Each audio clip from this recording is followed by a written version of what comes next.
안녕하세요. 코리아 아그로입니다. 오늘은 식물 생육의 가장 중요한 성분 중 하나인 질소는 왜 여러 번 공급해야 하는지 한번 알아보도록 하겠습니다. 질소는 아미노산, 단백질의 구성 성분으로 체내 각종 대사에 관여하는 물질의 구성 원소로 이 생육을 촉진하고 양분 흡수, 동화작용을 왕성하게 합니다.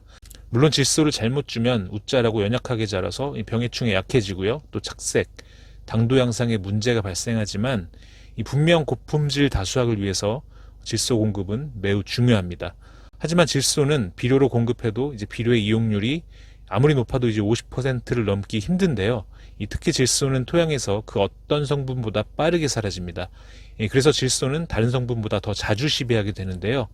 그래서 질소를 보다 효율적으로 공급해야 고품질 다수학에 더 가까워질 수 있습니다. 먼저 질소의 효율적인 공급을 위해 알아야 되는 게 식물에 흡수 가능한 질소의 형태인데요. 이 흡수 가능한 질소 형태는 두 가지인데 바로 암모니아태 질소와 질산태 질소입니다. 이 비가 내리면 더욱 빠르게 질소가 토양에서 사라지는데 이 암모니아태 질소는 비가 내려도 근권에 존재하지만 이 질산태 질소는 근권 밖으로 이동해서 이 식물이 이용하지 못하기도 합니다. 바로 두 질소의 특성이 다르기 때문인데요. 이 암모니아태 질소는 양전하로 음전하를 띤 토양 입자에 잘 결합해서 비가 와도 토양에서 천천히 이동해서 근권에 더 오랫동안 머물게 됩니다. 그래서 오랜 기간 식물에게 질소를 공급할 수 있고요. 질산태 질소는 토양 입자와 동일한 음전하로 이 토양 입자와 결합하지 못하기 때문에 비가 내리거나 물을 줄 때 물과 함께 빠르게 이동합니다. 이동성이 좋아서 암모니아태 질소보다 식물에 더 빠르게 흡수되는 장점도 있지만 이 근권 밖으로 쉽게 유실되어 질소가 금세 부족해지는 것입니다.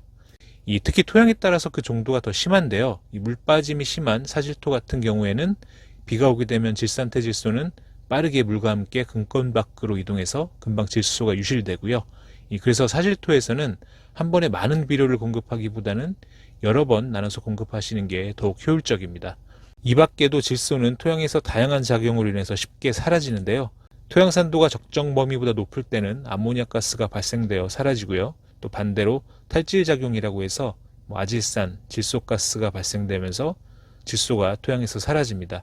그리고 앞서 설명드린 질산태 질소는 근권 밖으로 쉽게 유실이 되고요. 또 다음은 부동화 작용으로 이 질소가 유실되는데 이 미생물이 유기물을 분해해서 질소를 식물에게 공급할 수 있는 이 동화작용이 일어나기도 하지만 이 토양 상태에 따라서 반대로 이 미생물이 토양 속에 있는 질소를 먹이로 이용해서 이 식물이 이용할 질소가 손실되기도 합니다. 이 같은 내용을 토양 속에서 다시 한번 살펴보겠습니다. 이 토양에 퇴비를 뿌리시던 어떠한 형태의 비료를 뿌리시던 간에 질산태, 이 암모니아태 형태가 되어 식물이 이를 흡수하게 되는데요. 먼저 질산태 질소를 살펴보면 이 식물이 흡수하기도 하지만 이 탈질 작용으로 아질산, 질소가스로 손실되고 또 물과 함께 근권 밖으로 쉽게 유실됩니다.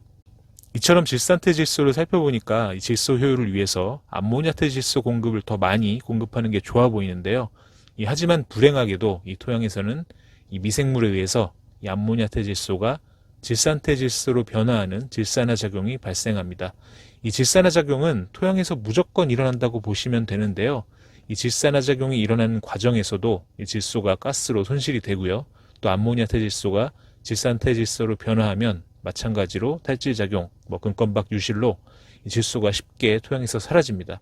즉 암모니아태 질소를 많이 뿌려도 질산화 작용으로 질산태 질소로 변화하고 토양에서 쉽게 유실됩니다. 이에 저희가 그동안 여러 영상에 나왔던 엔텍을 다시 한번 소개해드립니다. 이 엔텍을 간단하게 완효성 비료로만 그동안 소개해드렸는데 정확히 엔텍은 질산화 억제 비료입니다. 엔텍은 이 암모니아태 질소를 아질산태로 변화시키는 이 미생물의 활동을 억제시켜서 질산화 작용을 억제하는 원리인데요. 즉 쉽게 말씀드리면 일반 비료보다 토양에 오랜 기간 암모니아태 질소를 유지시켜줍니다. 이 암모니아태 질소가 오랜 시간 유지되기 때문에 앞서 설명드린 대로 토양에 잘 결합되어 비가 오더라도 이 토양에 오랜 기간 머무르기 때문에 식물에게 질소를 보다 오랫동안 안정적으로 공급할 수 있습니다. 이렇게 질소 이용 효율이 좋다 보니까 추비 횟수, 비료 사용량을 줄일 수 있고요. 지난 여러 영상에서 관행 재배보다 추비를 적게 하고 성공 농사를 한 사례를 소개해드렸는데요. 예를 들면 대파에 관행적으로 사용하실 때는 추비로 3-4번 NK를 시비했는데 엔텍으로 추비하실 경우에는 한 번이나 2번으로 작기를 끝내는 경우였습니다. 특히 엔텍은 비가 많이 올 때 더욱 다른 비료와 큰 차이를 보일 수 있는데요. 앞서 설명드린 대로 일반 비료는 질산화가 일어나고 토양의 질산태질소가 많아져서 이 비가 오면 대부분의 비료가 근권 밖으로 유실되어 생육과 수확량이 크게 떨어지지만 이 엔텍은 암모니아태질소가 계속 근권에 존재해서 보다 질소를 안정적으로 공급하기 때문에 이 비가 왔을 때 다른 일반 관행재배 포장보다 훨씬 좋은 생육을 많이 보여줍니다. 암모니아태질소 공급이 이렇게 오래 가는 것뿐만 아니고 또 다른 장점이 있는데요. 이 사과에서 질소 공급에 따라 꽃눈 출현 및 사이토키닌 분비량에 미치는 영향을 보여주는 표인데요. 이 질산태질소만 공급하는 것보다 이 암모니아태질소 공급량을 늘릴수록 이 신초 길이도 짧아지고 이 직지수도 더 많아지고요. 이 꽃눈 출현 수, 사이토키닌 분비량이 훨씬 높은 걸 볼 수 있습니다. 특히 사이토키닌 분비량이 늘어나면 뿌리나 가지수가 증가하고 세포 분열에 따른 열매 크기 향상에도 많은 도움이 되는데요. 엔텍으로 암모니아태질소 공급량을 한번 늘려보시기 바랍니다. 지금까지 엔텍이 질산화 억제 비료로서 암모니아태질소만 강조해서 말씀드렸는데요. 분명 질산태질소 공급도 필요한 게 이 질산태질소는 빠른 공급으로 초기 초세 확보에 굉장히 중요하고요. 특히 뿌리 생육을 보면 이 질산태질소는 뿌리를 길게 만드는 역할을 합니다. 그리고 암모니아태질소는 더 많은 뿌리를 형성시키는 역할을 하고요. 이 두 가지 질소의 조화로운 공급이 즉 필요한 건데요. 이 엔텍은 질산태질소가 약 40에서 45%, 또 암모니아태질소가 55에서 60%가량 이 비종마다 다르게 함유되어 있는데 보다 조화롭게 질소를 공급할 수 있습니다.